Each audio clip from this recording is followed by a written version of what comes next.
I proudly rise today in a bipartisan effort to release the Epstein files, finally, after 5 administrations have covered it up.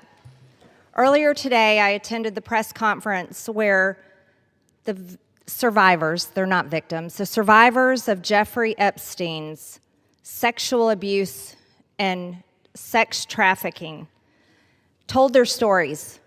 And they told stories about how it started back in 1991, 1996, and they continued on through the decades. And they told stories about how they told someone and tried to get help. They told the FBI, and they weren't listened to. And they told law enforcement, and no one did anything. And these women don't just number a few. These women number around 1,000 women. And they are victims of something that's unthinkable.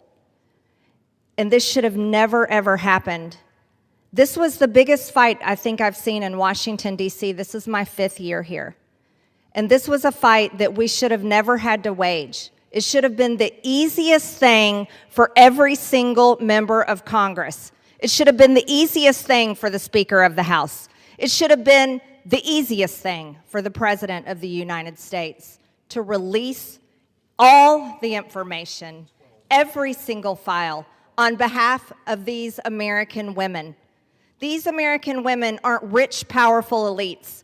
They do not have someone paying for their airline tickets or paying for their trips or paying for their expenses every time they try to do something to get this information out.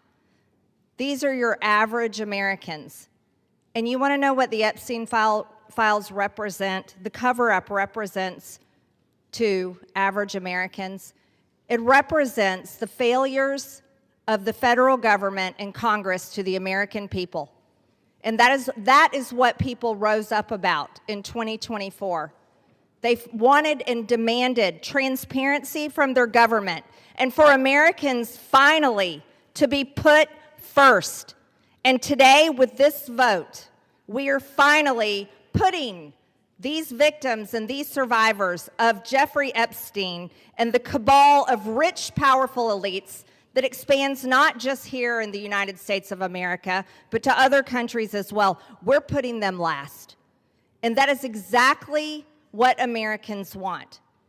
You see, for far too long, Americans have been put last. And they're sick of it. They're sick and tired of it. And this is why they don't trust Congress. This is why they don't trust the government. And here's the problem. All of these women who have suffered in shame for years and years and years, women who were terrified, women who were intimidated, women who were threatened, just like Virginia Giuffre. And now she's dead. And these women should have never faced that, for this information to come out. And we, especially the 4 Republican members of the House of Representatives, we should have never faced intimidation and threats for us to get this vote to come to the floor. Never forget, there were 4. Thomas Massie, myself, Nancy Mace, and Lauren Boebert. We had to sign a discharge petition, and we had to fight through intimidation, and we had to endure it for months to push that discharge petition finally to 218 to get this vote to come out. This is what the American people are sick of, and rightfully so.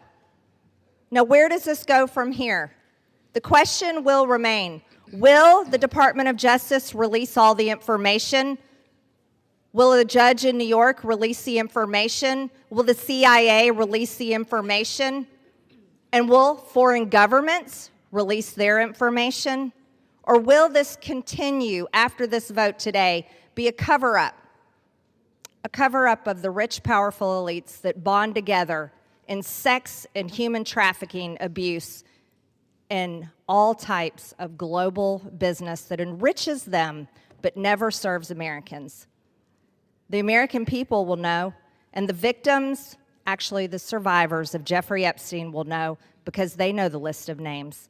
And I remain dedicated to my promise to read those names here on the House floor if those women ever find them in a place that it needs to be done. I yield back to